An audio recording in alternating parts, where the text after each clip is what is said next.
Grabe, Merry Christmas of course from Belize.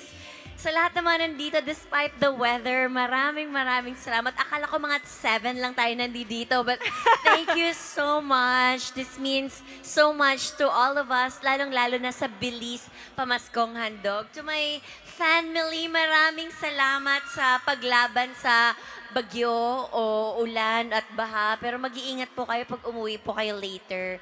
Hello sa'yo!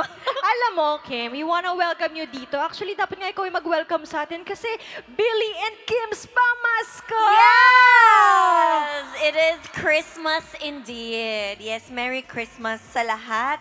And yeah, oo. Yes, November pa lang, ramdam na ramdam talaga natin ang Christmas. Kaya naman, thank you very much for everyone na nandito ngayon to celebrate maagang Pamasko with Belize. Okay, actually, may kanina pa silang pinapractice, Kim.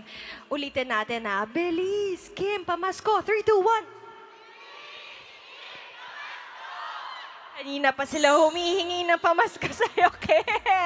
Ito na. So, alam namin kasi busy ka, Kim. Pero, syempre, gusto namin malaman, marinig. Ano ba ang favorite mong Christmas tradition?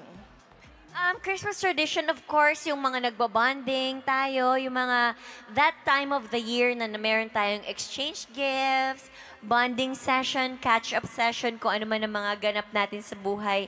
And of course, yung mga pamangkin ko, pag nagbibigay ng regalo, yung super-duper happy sila. Of course, yun yung nilook forward natin every year. Alam mo, talagang nakaka-excite yan, lalo na kapag may mapamangkin ka. So talagang napakasaya pala maging tita ang isang Kim Chu. Sino dito gusto maging tita si Kim Chu?